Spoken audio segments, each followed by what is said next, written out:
One Piece is one of those series that has a threshold of characters to love. The entire Straw Hat crew is easy to like, and the side characters know how to make you care for them. Even the villains are well written and deserve respect, but some characters fail to impress the reader, and in some cases might just outright be hated. And today, I'm going to be talking about someone who I believe to be the worst character Oda has ever made, or at least in contention for it. Yamato. If you guys are new to the channel, what's going on? My name is Vertics, and if you enjoy videos like this, go ahead and hit that like and subscribe button. I put out quality content like this weekly that, trust me, you won't want to miss. So the reason I'm even making this video in the first place is because I was thinking back to Wano and doing my usual Kaido slander. But then I remembered a mini Kaido that ran around the whole arc claiming to be someone she's never even met, and realized Yamato actually sucks. For starters, her entire character is just wanting to be like Oden, who she only saw die, and it was a heroic death, don't get me wrong, but this is all it took for Yamato to immediately switch up on her own father, which, no, yeah, Kaido is pure evil, but Yamato really didn't even hesitate to turn on him, and this was before her poor treatment by him. She was only put into a prison after this because she wouldn't stop claiming to be his biggest op. Like, imagine your daughter starts fangirling over your biggest enemy. That would piss me off too. Instead of seeing Kaido use the literal slaves around him and stripping people of their actual humanity, the thing that makes her turn on Kaido was seeing Oden die. Like, I'm sorry, but you have all the more reason in the world to switch up over literally anything else.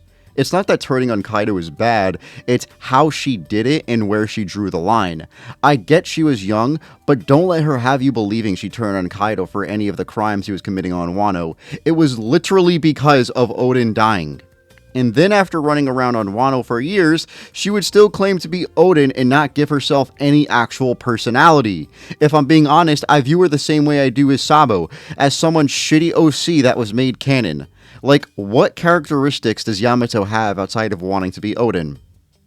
Oh, yeah, she's hot and has titties. Like, hey, I'll admit it, I fell for the goon bait at first, but then as Wano was going on, I realized she was just that. A hot girl that's powerful for no real reason, with no real character to them. Now, we all know Oda has a bit of a problem with how he draws women and can kind of treat them like objects at times, but not enough people slander Toei for exaggerating it at times, as when watching the Wano anime, I can't tell you how many times I felt like I heard the boing sound effect while they plastered her chest on screen. Like, when I go back and look at it, Oda did have some wild panels of her, like the one in the bathtub, for example, but Toei just kept at it, and they do it with all the One Piece women, not just Yamato, but it was still something that the anime uncomfortably forced down our throats, and it puts a bit of a stain on Yamato's already weak character.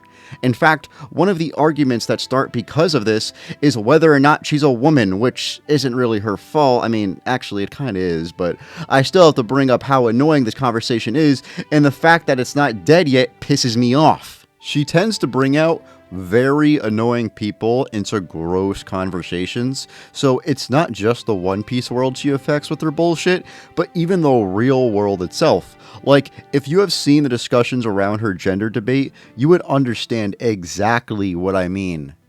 But what confuses me almost as much is her powers, because it really doesn't make sense how she was able to box with Kaido. I know she didn't do too much, but she could still stall him, which even then, she shouldn't have the strength to do.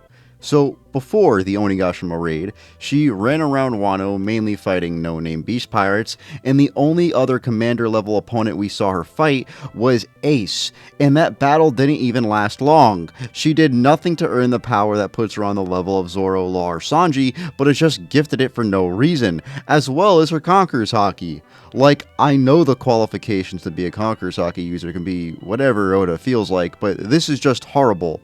Like I stated, she didn't fight any strong opponents before Kaido, and her whole mindset is that she wanted to be like Oden. Please, Oda, tell me, where the fuck you see a conqueror mentality in her? Oh, because she stood up to her dad? Well, at that point, I'm waiting for Usopp's Conqueror Haki reveal, because that must be coming at some point too.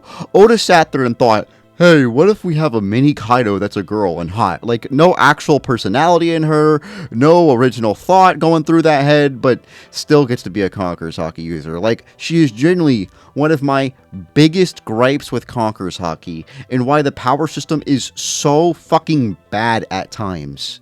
And on top of all this, her devil fruit is for some reason awakened when Kaido's isn't, and she has random ice powers. Like, everything about her is random as shit and makes no damn sense. Why the fuck can she box with Kaido? Where is her Conqueror's mentality? How the hell does she now have ice powers? Like, Oda was just making a bunch of bullshit up when creating her. He was whipping up shit in a kettle, boiling shit. Actual shit? Like, he was boiling poo in a kettle. Bro, the smell. Mike's the smell. He was boiling shit in a kettle, bro. In fact, I feel like she was going to originally join the crew, but Oda changed that for either fan backlash, or he just realized it was a horrible idea. Either way, it's a good thing that she didn't, except it makes this panel where she announces she's joining the crew completely useless. A literal waste of ink. Like, what was even the point of this? And it must have been after this chapter Oda decided not to have her join, because why would you make the panel all for her not to join?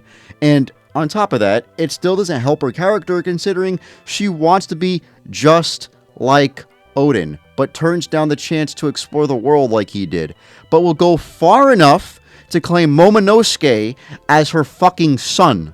Which is still insane to me. Like, I get glazing someone, but to go as far as to claim their own kid as yours is outright ridiculous. Everything about her is random as hell and makes no fucking sense. I seriously cannot tell you how much she frustrates me to think about. I mean, hey, like father like daughter, right? Because this family fucking sucks. Like, they are awful characters and get overhyped by the fandom. Meanwhile, people slander Law, Kid, Zoro, Sanji. Like, no! Slander these bums, especially Yamato, because while I don't like Kaido, I can say it at least makes sense for him to be powerful, and hey, he at least has an original thought going in his head and tries to be his own person, not just someone else whom he've never fucking met. Yamato is just an all-around awful character who is strong for no reason, and at the same time plays a very big part into fan service and goon baiting, which can get very tiresome. In my opinion, she truly is One Piece's worst character. Well, that is it for you guys. I hope you enjoyed.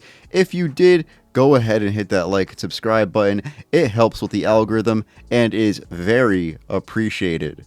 Shout out to my boy Tiberius for the thumbnail. Make sure to hit him up on Twitter, link in the description, as well as following my Twitter at Vertics_ for more of my takes. And without further ado, you guys can get out of here.